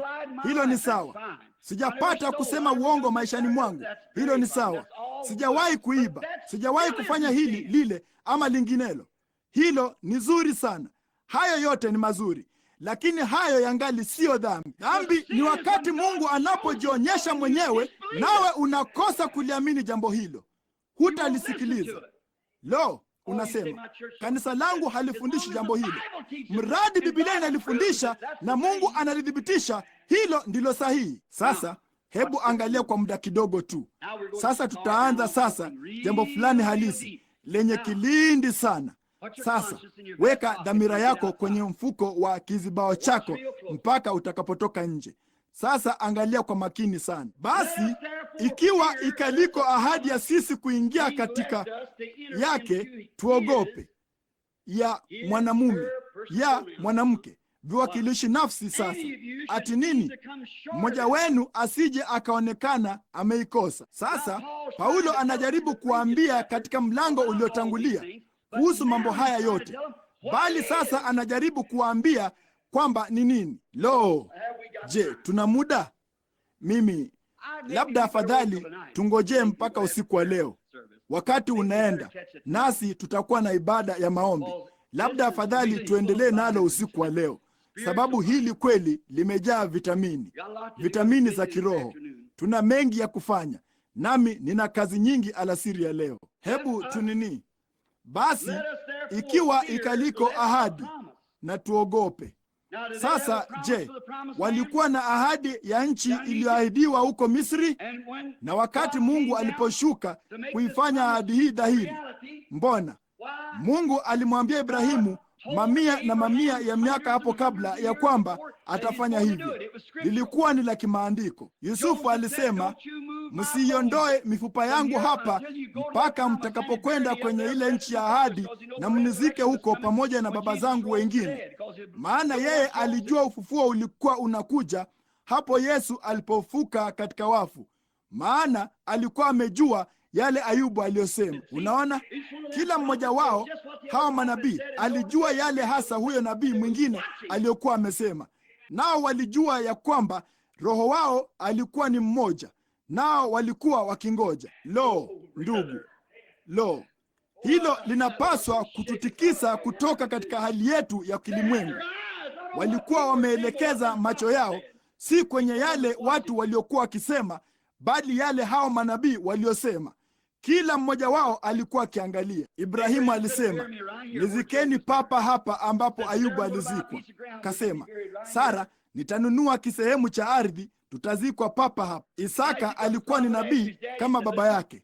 Kasema, sikilizeni, msinizike mahali pengine popote, si hapa Misri, bali nirudisheni moja kwa moja kwenye nchi ya ahadi, mkanizike papa hapa. Yakobo alikufa kule kwenye nchi ya ahadi, bali alimwambia mwanawe aliyekuwa ni nabii, kasema, unajua, usiku mmoja malaika alinigusa ubavuni, nimechechemea tangu wakati huo. Njoo, weka mkono wangu. Lo, rehema!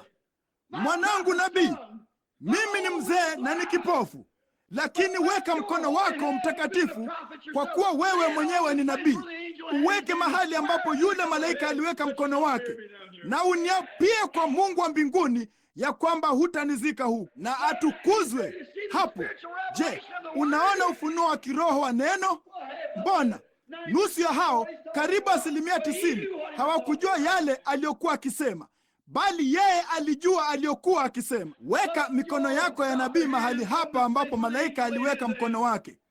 Wakati mmoja nilikuwa mwanamume mkubwa mnene, mwoga na mwenye nguvu, lakini yeye alinigusa, na tangu wakati huo nimekuwa mtu anayechechemea, bali nimekuwa mtawala tangu wakati nilipochechemea.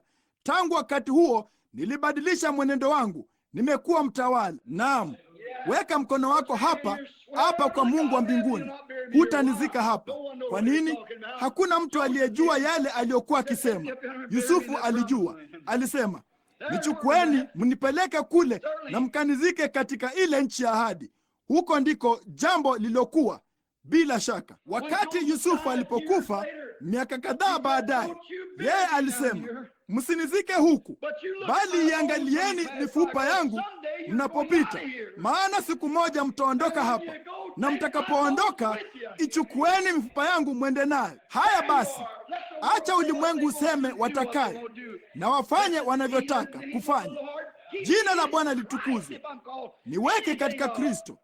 Haidhuru kama nikiitwa kitu chochote. Wasiasakari, mtakatifu anayejivingirisha.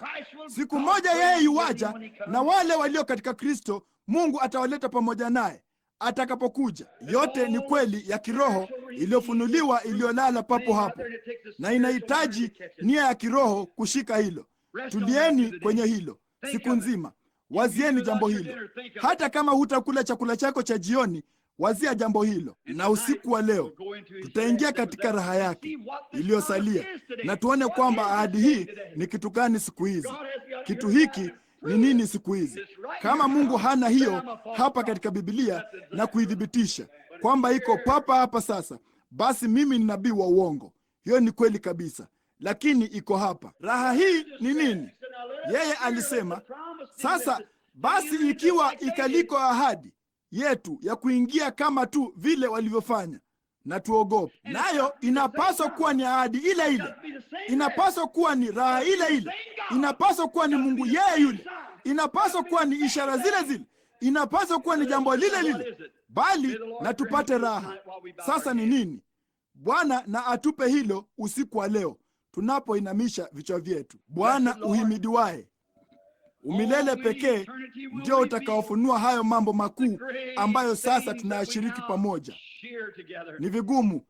Wapo wengi waliokusudiwa kwenda hukumuni, kama wewe ulivyosema katika kitabu cha Yuda ya kwamba watu wa kale waliokusudiwa tangu zamani hukumu wangeichukua neema ya Mungu wetu na kuibadilisha kuwa ufisadi.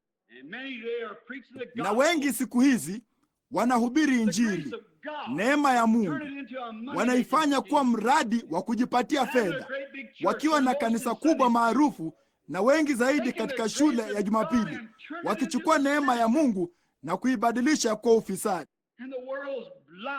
Na ulimwengu ni mpofu na unaenda kama nguruwe wasioona, hawafahamu.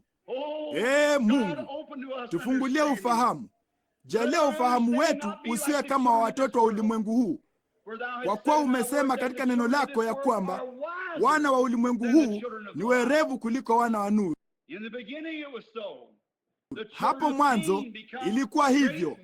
Watoto wa Kaini walikuwa ni wanasayansi hodari maarufu, walikuwa waalimu hodari, walikuwa wafua vyuma, waliendelea kufanikiwa, watu wa kidini sana, bali walihukumiwa na kuzamishwa majini katika ile hukumu, na mizoga yao ilielea majini na nafsi zao zikaenda kuzimu. Na Yesu alienda akazungumza nao wakati alipokufa, na akaenda kuzimu na kuwahubiri nafsi waliokuwa kifungoni wasiotubu katika uvumilivu katika siku za Nuhu.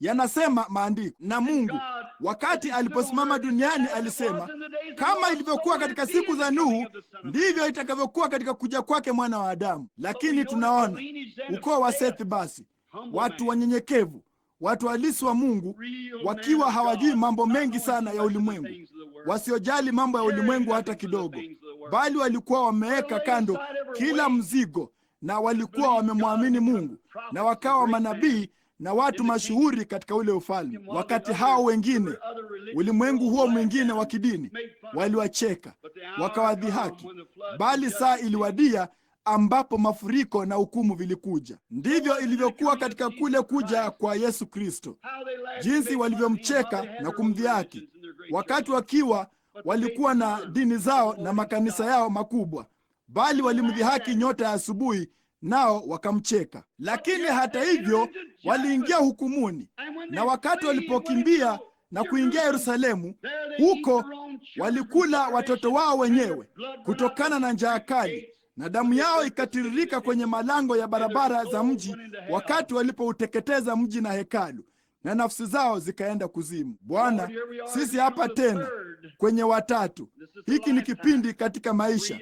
3 ni namba ya Mungu, nasi tumewasili tukiwa tayari kwa ajili ya kunyakuliwa. Kanisa likisonga mbele, ule ulimwengu mkuu wa kisayansi, makanisa siku hizi yakiwa yamejaa waaminio wenye kushuku, makumi ya maelfu wakiwa wameandikwa majina yao kwenye kitabu, naam, mamilioni. Nao wangeicheka Injili na kusema ya kwamba wao hawana elimu, hawajui. Labda hivyo ndivyo ilivyo, Bwana, bali kile tunachopungukiwa katika elimu, wewe unatufidia katika neema, kwa kumtuma malaika wako wa nuru, kwa kudhihirisha nguvu zake, ukithibitisha hayo maneno kwa wale walio maskini na wajinga kama sisi. Lakini tunakupenda wewe kwa ajili ya jambo hili, kwa kuwa ni neema ya Mungu iliyofanya jambo hilo. Nasi tunajua ya kwamba tulizaliwa, wala sisi hatupendezi hata kidogo, Sisi ni wabaya sana, bali wewe kwa neema ulinyosha mkono wako wa rehema na umeyafumbua macho yetu, kama vile Yesu alivyotuombea, kama Eliya alivyomwombea Gehazi alipoangalia aone kilichomzunguka. Na leo macho yetu yamefunguliwa, nasi tunaona mambo ya Mungu na kujua tunatembea katika wakati wa mwisho, wakati siku za watu wa mataifa ziko karibu na kuisha, naye atachukua watu kwa ajili ya jina lake. Jalia tuhesabiwe humo, Bwana. Tunaomba kwa unyenyekevu, tunaomba ya kwamba utatujalia hilo. Tubariki, bariki wasikilizaji hawa wachache asubuhi ya leo. Wametokana na aina mbalimbali za dini na imani, bali waweke kando leo, Mungu. Najalia waangalie moja kwa moja kuelekea Kalvari. Waseme, Mungu, nifinyange na nitengeneze mimi ni kama nini. Yule nabii alisema ya kwamba alishuka akaenda kwenye nyumba ya mfinyanzi apate kuvunjwa na kufinyangwa upya. Tufinyange na utufananishe na umbo ambalo Mungu angetutaka tuwe. Haidhuru kama itatubidi kuwa jamvi la sakafuni katika nyumba ya Bwana. Afadhali niwe jamvi la mlangoni kuliko kuishi katika mahema na waovu. Najalia jambo hilo Bwana. Tubariki tu sasa na utudumishe kuwa wanyenyekevu. Jalia mioyo yetu ifunguliwe, nia zetu ziwe safi kwa mambo ya Mungu, kwa kuwa tunaomba katika jina la Kristo. Huku vichwa vyetu vimeinamishwa, sijui kama mtu fulani angetaka kukumbukwa katika maombi kwa ajili ya wokovu wa nafsi yako. Waweza kuinua mkono wako, na ukiwa mwenye dhambi tu. Mungu akubariki wewe kijana. Mtu mwingine, Mungu akubariki kule nyuma Bwana. Mungu akubariki bibi. Mtu mwingine anayetaka kukumbukwa katika maombi sasa hivi kwa ajili ya nafsi yako, Mungu akubariki Bwana, uliyeinua mkono wako. Na Mungu akubariki na wewe hapa. Vizuri sana. Kungeweza kuweko na mwingine kabla tu ya kufunga. Ninajisikia kungekuwako. Mungu akubariki kule nyuma Bwana, huko nyuma. I say, sasa angalia. Ninataka kuwaulizeni jambo fulani. Sitaki mfikiri hata kidogo ati kwa sababu ni maskani hii ndogo. Sitaki mfikiri ni kwa sababu ni watu hawa na Mungu mwenye rehema. Msifikiri ni kwa sababu malaika huyo wa Bwana alipigwa picha pamoja nami na kitu kama hicho kufanya hivyo. Mungu, kama ningalijisikia hivyo, basi ndugu, ninapaswa kuwa madhabahuni badala ya kuwauliza ninyi. Lakini ninasema tu jambo hili kwa maandiko, mpate kuona ya kwamba hii ni kweli. Kama ningalilisema jambo hilo na hakuna lingine, nikaendelea kama mhubiri mwingine yeyote ama kitu chochote kile ama yeyote yule, vema, basi ingekuwa ni jambo la tofauti. Bali unaona jambo hilo, Mungu anarudi moja kwa moja na kuthibitisha jambo hilo kwamba ni kweli. Unaona, hilo ndilo linalolifanya kuwa halisi, ni Mungu akilithibitisha. Halafu basi, si hilo tu, bali neno lake linasema ya kwamba yeye atafanya jambo hilo. Yupo hapa analifanya. Sasa, kama wewe huko sawa, moyo wako hauko sawa na Mungu, je, waweza kuinua mkono wako useme, niombee? Vema, papo hapo ulipo. Kama mikono 8 ama 10 imeinuliwa juu, wakitaka rehema kwa ajili ya nafsi zao, huku mkiinamisha vichwa vyenu, sasa ombeni. Kumbuka, wewe ndiwe unayepaswa kutubu.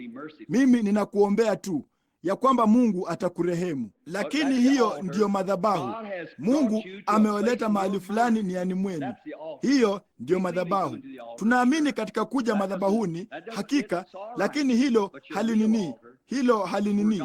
Ni sawa. Bali madhabahu yako halisi ni pale ambapo Mungu amekutana nawe, naye amekutana nawe papo hapo unapoketi. Hiyo ndio madhabahu yako. Sasa sema, Mungu nirehemu mimi mwenye dhambi, na tangu siku hii na kuendelea, kama utanisaidia nitakuishia, nitakutumikia. Sijali mtu yeyote anasema nini. Ninatoka asubuhi ya leo, ninaombea papa hapa, nawe niondolee hii roho chafu fidhuli, niondolee hasira hii. Ninajua siwezi kufanya hivyo na niwe sawa na Mungu. Nami nina chuki moyoni mwangu, nina wivu, nina kijicho, nina hiki kile. Kiondoe Mungu. Sitaki kuwa hivyo. Nifanye mnyofu na mnyenyekevu na mpole, nifanye mwanana, nifanye mtu ambaye kwamba ningeweza kuwavuta wengine kwako. Jalia nikufanyie jambo fulani kuonyesha shukrani maishani mwangu. Hayo ndiyo maombi unayoomba sasa tunapoomba pamoja. Baba wa mbinguni, hao ni wako. Hao ni matunda ya ujumbe asubuhi ya leo. Waliinua mkono wao.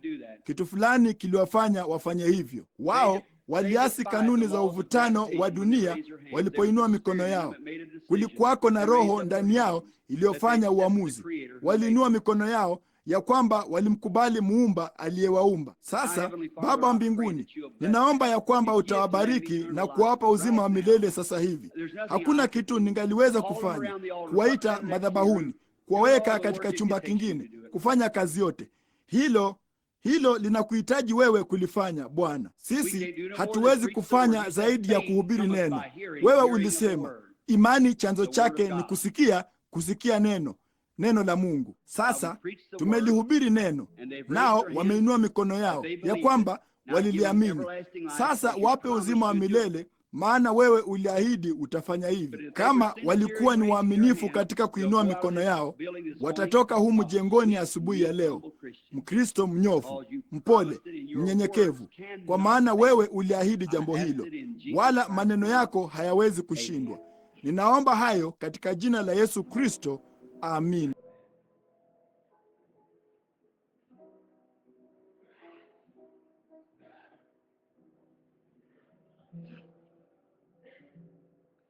Now I am watching, waiting and longing for that bright city John saw coming down. In that bright city, worship now, pearly white city. I have a mansion, a harp, and a crown. Now I am watching, waiting and longing for that bright city John saw coming down. Don't you just love him? The message is over now. Hivi tu wewe humpendi? Worship. Ujumbe umekwisha sasa. Huku ni kuabudu. Hatuji kanisani kusikia tu ujumbe. Tunakuja kuabudu. Msahau tu mtu aliye karibu yako. Mwabudu yeye tu. Lo, ni jambo zuri jinsi gani. Ni la ajabu jinsi gani. Mwambie tu kwa nini yako. Si lazima umwambie kwa sauti. Mwambie tu moyoni mwako. Ninakupenda Bwana. Nisamehe dhambi yangu. Lo, jamani. Pearly white city, I have a mansion, a heart, and a crown. Now I am watching,